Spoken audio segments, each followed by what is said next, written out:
Hey guys, it's Amy at Zoe Beck, and I'm going to do my weekly reading update. Well, it's actually for like 3 weeks of August, but this is August 28th? I think it's 28th, 2022. So, as I said, I haven't done this last few weeks because I was on vacation, and when I got back, I just put up my vlog from that time and it wasn't a weekly update. Anyway, so I'm a little behind on several things, but vacation was great, as you saw from my video. I had a fun time with family and driving around and just being on the farm. Just mattered where we were at. So it was pretty low-key overall. Unfortunately, my mom got COVID after we got back, but she's doing really well. They got her on the medication and stuff, so hers has been very mild compared to when I had it back in February. But my dad and I did not get it. He tested negative, and I have not had anything. So, and again, I haven't seen her since last Saturday. So, anyway, so I'm pretty sure I'm in the clear, and I'm pretty sure. Anyway, so work was boring this week. I was really busy the first part of the week, and then it kind of slacked off. So I don't know. It was a weird week overall after my vacation, coming back and stuff. So anyway, so considering that I haven't filmed an update in 3 weeks, I really don't have as many as I would like to say I've finished because I just didn't read as much on vacation as I wanted to. I never do. And it's so super. Every time it always surprises me. And I'm like, why? I mean, I have to be with family and be around them, and I can't retreat all the time. So I did finish something. So we'll go through from, so what would have been that? Like the 7th or the 8th? I don't remember what week that 10, 8. So it would have been from the 7th, August 7th to yesterday, the 27th. So my cat's crying in the other room. Anyway, so as I said, I finished 1, 2, 3, 4, 5, 6, 7, 8 things in that 3-week period. 2 of them are, one's a comic, one's a manga, and then the first one here is a reread. So I did finish Deal with the Devil by Kit Rocha. The first book in the Mercenary Librarians series. I reread this to prepare for the second book because the third book was coming out later in August. So I wanted to make sure I caught up on this series. So I did reread this. It was much better on the second time through because, again, I had some issues with one of the main male character. And I understand, I see what they did, but I still don't like it because it does have my least favorite trope of lying. Just not trope, but human thing that people do it for the reasons he did it. So we're following 3 women who are considered, they're kind of like mercenary librarians is kind of the title, but what they are is this post-apocalyptic Atlanta in like the 2080s, and they after solar flares had taken out most of the world communications, and a lot of the government's corporations have kind of taken over certain areas of the country. And in Atlanta, it's I can't remember the name of it. It's like Tech Lab, or is it Tech Core? I can't remember. Anyway, so they're trying to scavenge information from pre the flare to help their neighbors and everything. So they're kind of caught up in something, but these soldiers who have left the corporation ask for their help and for something, and they get kind of caught up in something. But again, as I said, there's a lying trope in here which really drives me crazy, and you know about it the whole time. It's not like it's not something that was hidden. So anyway, but I really liked it the second time around much better because I already knew how it was going to go and what happened after it is exposed. So it was much better for me on the second read. But it's still not a favorite or anything, but I continued with the series because I did like the rest of the characters, and I wanted to see their romance stories, the ones that come after this one. So I did reread this so that I could read the next book. And then I was reading something that I'll mention that I'm still reading because I put it aside. But I don't think it's any surprise that when this dropped on Tuesday, I dropped that back on, what do you call it? What month? What am I in? That week, whatever that week was. Oh, this isn't working. Why is my, oh, there it is. I was like, where's my stuff? I, of course, picked up Storm Echo by Nalini Singh. This is book 21. It is, right? 21? Yeah, 21 in the Side Changing series. So this is one of my favorite series of all time. And I reread all these in May and June of this year just to prepare for this. And it was a great book. I really enjoyed this this one. I can't wait to reread it because I've already am thinking about rereading it. It's only been a couple of weeks.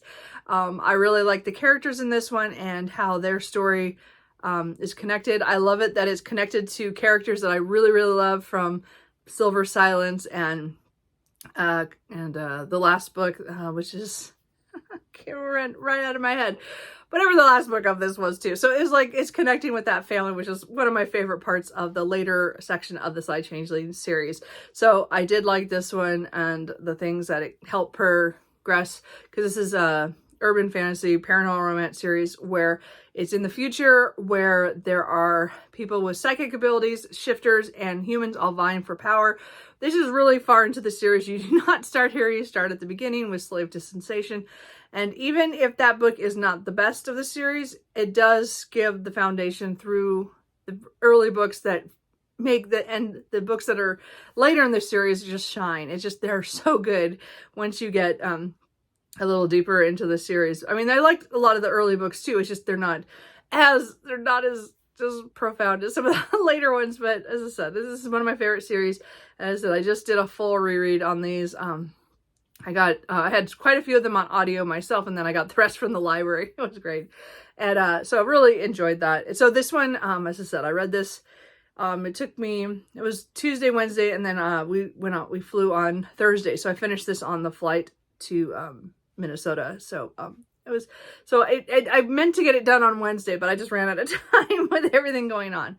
But I did get to that, and I probably, as I said, I should have known I was going to do that. Anyway, so I then came back to Strange Beasts of China by Yan Ji, translated by Jeremy Yang. So I picked this up because it was Women in Translation readathon, put on by Matthew Sharapa, Jennifer at insert literary pun here, and Kendra Winchester. And I didn't really participate as much as I wanted to because I knew I was going on vacation that week, but I did want to at least finish one book during that week. So this is my pick. And this was a weird one, and I'm not sure how I feel about it. Like, still, I think that there's such good things in here. It starts out where each section, which I've tabbed off, I don't know if you can tell that, but because each chapter is kind of like a short story or a kind of talking about a certain kind of beast. So this is kind of a world where on this I don't know, the city, I kind of think it's kind of like an island off of China, where there's this, the city, and it has these beasts, and they come and go, and they're different kinds, and they're always slightly different from a human. Like, they'll say they have horns or something, or different colored eyes, or they have hoofs or something, but the rest of them are very human. So a lot of them can communicate, some of them can't. Some of them act more animalistic than others. Some act more human than the humans do in this. And so this is really a commentary on what are beasts and what are human kind of thing. And we're following a reporter, which is not, this is definitely a trope I despise. I really hate reporters in fiction. For some reason, it does not work for me. But this one worked because a little bit better than others have, because the main character kind of gets tossed into these things because of her what she studied in school and who her professor was, and he's kind of related to a lot of these things that talks about the strange beast. But she's become a writer because she didn't like some of the things going on in the department, and so there's this undercurrent of what had happened in the past and about her life and her mother and what happened and where she grew up and what she did. But then there's, again, each section is about a different beast, so we learn about them, and she usually meets one or two, depending on how the story is going, and we get to know more about them and what their hardships have been. And it was just a very strange book. It's not one I would say that this is for everybody kind of thing. I think I just think it was, I don't know if I would have enjoyed this any better at a different time. I really think it was, I was really, when I was reading this, it was very, we weren't doing as much, around on my vacation. So it was kind of easy to get into it. I did enjoy it. There's certain parts I was getting kind of tired of it by the 3/4 point where I was like, okay, we've seen something kind of like this, but it was not the same. It was never duplicating, but it was the same format kind of thing. So I think it was successful for most of the book. I think there was a couple of them that I was like, we could have probably have not had that one. But there was a couple really big surprises and twists in here that I didn't foresee coming. And now when I look back, I go, oh, well, I can see how that could be, I could have got that, but I didn't. But anyway, I thought it was really good. So this is the only book I read for Women in Translation Readathon. I was trying to read, I read 3 Women in Translation books this month. So I think it's not my best year for this, but it's just because with my vacation, it kind of threw me off. But at least I got another one done. So, and I did enjoy it. So I also got from my library Cat's Cafe by Matt, Tarpley. So this was just cute. I follow on like Instagram and stuff. So it's just so cute. It has, kiwi. Anyway, so it's just a little cat in the community, and they're, talking about coffee and loneliness and friendship and things like that. So it's just a cute little, it was just a cute comic. So I enjoyed the bind up of a lot of them. Some of them I'd seen before, but most of these were the early ones. So I didn't see these. I've seen more of the later stuff. So that was pretty cool. So that was just something that popped into my library as soon as I got back from vacation. So then this week I read some other, as I said, I'll talk about what else I was reading this week. But the first thing I finished was Certain Dark Things by Silvia Marina Garcia. So this is one of the books that I had abandoned early July, end of June. I don't remember. I tried it one day and I read 30 pages and then I set it down. No, maybe I read a little bit more. I read 60 pages, I think, of this. And, or something like that. And I just put it down. And I was like, I just was reading too many books at the same time. So this one had gotten abandoned. And when I did my video of this a couple weeks ago, I asked for the audiobook from my library, which came in right after my vacation. So I listened to this at work. And I'm glad I did. This is never going to be a favorite book. This was definitely a very different kind of vampire book. So this is kind of like 80s Mexico City, where vampires are more prevalent outside of the city. They're not really allowed in the city at all. They've been kind of banished from it. And we're following, I think her name is Adele. And she has come to the city. She is trying to escape people who have attacked her family of vampires. So there's different clans of vampires. They all do different things or have different ways of getting their blood from victims and things, or different kinds of victims. So it's kind of different. She has a dog that's kind of been enhanced. And he's cool. I like him. And she meets a young boy, which I can't think of his name right now. Domingo. Sorry. Yeah, that's what it was. And he is a runaway boy who is about 17. So he's kind of established himself with the street kids kind of thing. And he collects garbage and stuff. But she and him meet up. And again, there are people who are after her who are also coming to the city to get her. And so it's kind of an interesting, it goes in such different ways. And I think the hardest thing for me, so it was interesting, and I'm glad I did finish it out. But I think my hardest thing is to me, they were not likable characters. A lot of them, there were things I definitely felt for them and the main characters, and was kind of sad about some of the things that happened to some other people who just accidentally got in the way. But really, they were not characters I rooted for too much. And I liked the way it ended. It didn't super surprise me, except for one character that I thought might survive but didn't, you know. But I really, overall, I thought this was just interesting. I think Silvia Marina Garcia writes a different book every time. This is my second of hers. I read The Gods of Jade and Shadow, which I enjoyed but didn't love. So this is a little bit less than that one, even though this was a faster read than that one. But I definitely still want to read Mexican Gothic, and then we'll kind of decide if I want to read on, because I am kind of interested to read The Daughter of Dr. Moreau. But, you know, as I said, she writes such different things, which is cool. I don't have anything against that. It's just I wish I liked her more. I just liked this. I didn't love it. So it was a solid read, and it was a different take on vampires. I liked that. It just wasn't, didn't hit the buttons for me. So, but I still really enjoyed it, and I'm glad I got it finished. So that was good. I also had another manga that came through. I got this second volume of Sweat and Smoke by Kinetsu Yamada. So this one, I got the first volume last month or so, and there's only so many in my library system, so I have to wait every time. So like I have the third one now on hold, but I'm like, so I have to wait probably 3 or 4 weeks before the next one comes through. I don't know who the translator is on this. Here we go. Translated by Matt Trevald. Anyway, so this is again another Japanese manga. This is more adult than a lot of the ones I've been reading in the past, which I've enjoyed that because it's still office stuff, which is not really what I work in a shop. It's not the same thing, but I understand it more. And it's, you know, about two people, you know, in their, you know, late 20s who are become attracted to each other because they meet under weird circumstances. But it has to do with, they work at a place that makes soaps and lotions and things like that.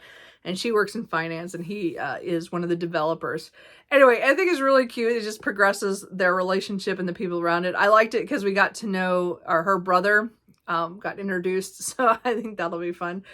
So anyway, it's just a fun manga. And if you're looking for fun, I just think it's a little bit, as I said, it's more adult. There is some adult content. I mean, not super explicit, but I meant, you know, they're adults. Anyway, I think it's cute. And then on Friday, I finished Emerald Blaze by Ilona Andrews. This is the, let's see how it's the 5th book overall in the Hidden Legacy series, the 2nd book in the Catalina, the trilogy.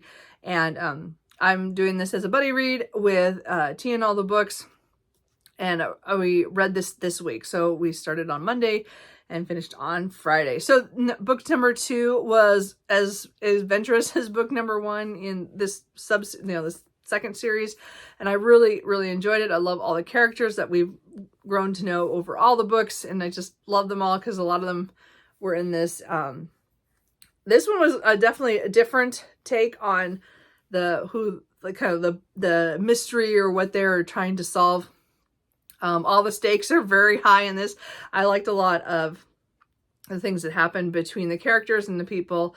You know, I just really liked all the action too. So again, Ilona Andrews is definitely becoming a favorite author duo. It's just, I really liked all their books so far. So I really enjoyed this, and I'm really looking forward to Ruby Fever, which just came out this last week. So we're going to read that in September and finish out this series. So I'm really excited that we, again, got another of this done. This is urban fantasy in Houston, Texas, where in the 1800s, magic was discovered, and people formed houses, like, you know, family groups who have the magical powers, and primes are considered the most powerful of the magic users. And so this is in a world where primes are pretty much in control of everything. And we're following people who are trained as private investigators who get caught up in mysteries and things that are dealing with the primes. And And so that's kind of been the whole theme throughout this. But it's just their journey through all these books has been great to watch. And I'm really excited to finish off the series next month. And then I'll have to pick up another Alona Andrews series because I don't want to stop reading their books because I've really enjoyed them. So anyway, another really good one. I might not have liked this quite as much as the last one, but it was really close. Like, you know, the last one I just loved, and this one was just, there's a couple little things on this one, but it still was a great addition, and I would recommend the Hidden Legacy series, starting with Burn for Me, which is the first book. And then the last book I finished was late Friday night, was The Devil You Know by Kit Rocha. This is book 2 in the Mercenary Librarians series, so I did continue on.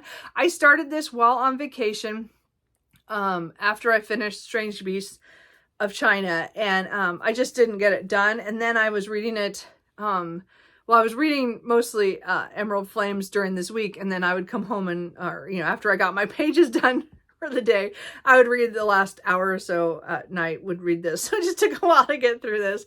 And Friday I was able to finish it off. So this continued the story of the people who are in the deal with the devil. And I liked this one much better than the first one, just because I liked these characters. I liked the things that were revealed about, again, this post-apocalyptic world, and the way that these people are all have been thrown together, and kind of the found family kind of thing trope is bigger in this one, and things that happen and what they try to discover. Because in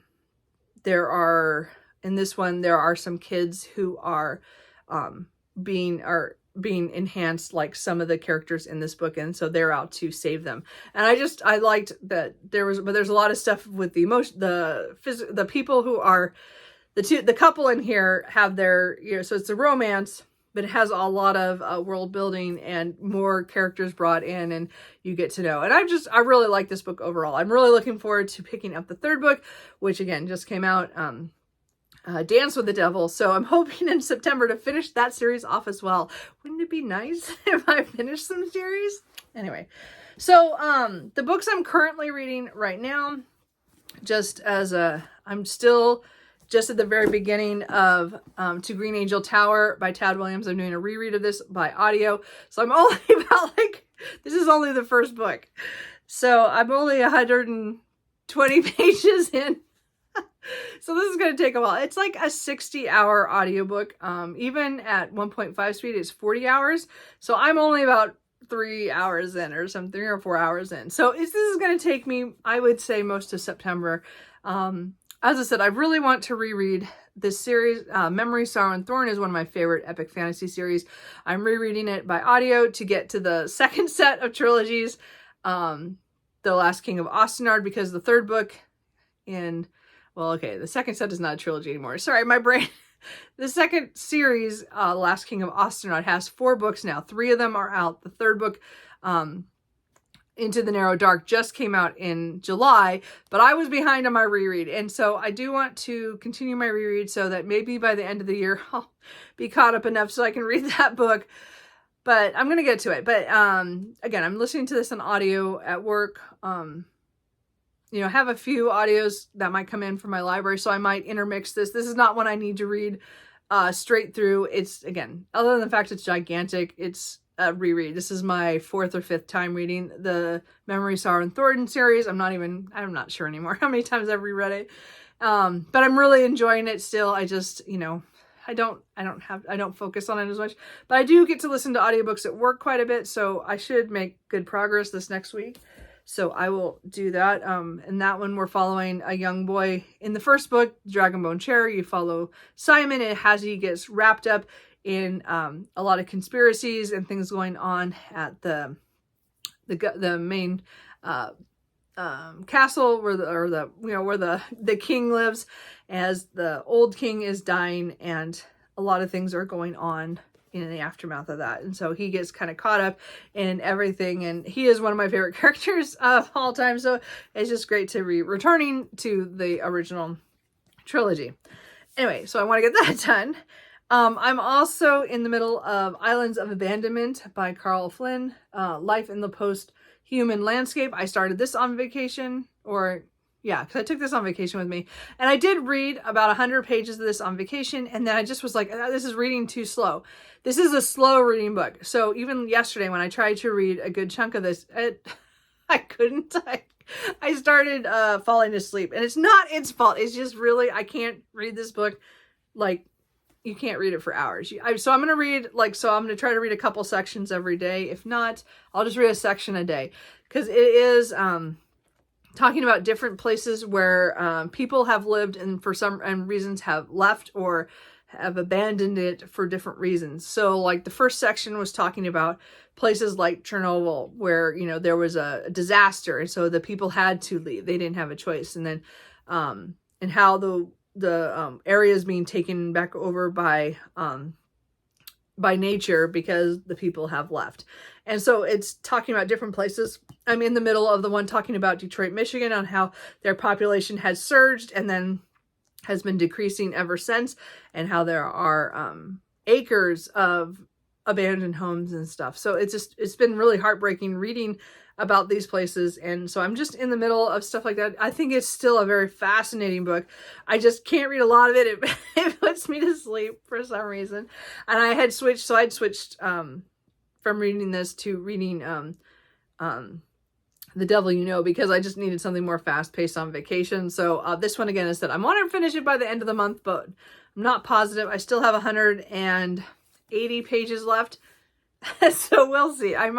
This might carry on into September. As I said, I think I'm going to just try to read a section of it a night. We'll see how I do today. I mean, if I get a good chunk of it today, then it'll be easier, but I don't know. I'm not even halfway yet. I'm almost halfway, but not quite. So anyway, that's my nonfiction right now. And then the book that I put down because the Nalini Singh book popped up, and even though I brought this with me on vacation, I wasn't feeling it. But I'm hoping to get back. This is going to be my read for the rest of this week, or I'm going to try to get this done by the end of Wednesday, so it's done for August. But that is The Alloy of Law by Brandon Sanderson, the first book in the Mistborn Era 2 series. So again, I'm trying to read these books for the first time before the fourth book comes out, The Lost Metal, because it's coming out in mid-November, and I'm number 12 on the library hold list, so I should get the book pretty soon after they get it ready. I'm sure they're going to get enough copies that I might be in the first wave. I'm not sure. I might be in the second or third wave, but I'm going to be close. I'm going to be in the early part. So I'll either get it in November or December is pretty much what I figure. But I need to read the books. So as I said, I started this. I'm pretty sure I had started it by my last weekly reading update. And so I'm only 128 pages in. But I put it down to read Storm Echo, which I don't regret. Problem is that I just need to get back to this and read it. I was really enjoying it. I was in the middle of a good action scene and I just set it down. So anyway, I'm hoping today and the next couple days to read this, because I still have 100. I think I have 300 pages. No, I have 275 pages. So I could easily do that if I focus on this. So I think between these two. These are my physical ones. I'm going to intermix them. So I get some of the reading done in this and then I'll go to this. So those are what I have right now. That's my update for most of the month. It's been a weird, as I said, with vacation, those things kind of happen. I did want to mention that I did a kind of boo-boo kind of buy. You know what? I wanted a new notebook to kind of write in, and I got a deal and got 5. What was I thinking? These are like, I was going to buy one notebook because these are like lined. So I have a couple ones that are like bullet journal ones, which are the dotted. And I thought, well, I'll get a lined notebook. And I kept looking at them. They're all like, they were all 18 to 24 for a pretty thick one, and I'm like, I don't want to spend that much. Well, then I saw a sale on Amazon for like 5 of them for $40. So I bought them. I don't know why I did that. We'll see if I use them. I just, do you guys do that? Buy, stationery stuff just on the whim? I do that every once in a while. Like I do really good, and then I just buy stuff. Anyway, so that was kind of a weird buy. Anyway, we'll go to that. So that's it. That's all I have to say right now. I will have up my TBR in a couple of days. I am going to participate in series September, which I don't think is a surprise considering that I'm focusing on series this year. So we'll see how that goes. And then I might have my book haul up later in the week, but we'll see. It matters how I'd go. So other than that, I think that's it. That's Cooper. And again, Truman doesn't appear on here very often, but he is around. They were very upset with me and when I got back, but we all survived the vacation. So anyway, now we got to work again. Oh, bummer. Anyway, so let me know what you're reading, anything good, anything you're looking forward to in September, and I will talk to you guys later. Bye.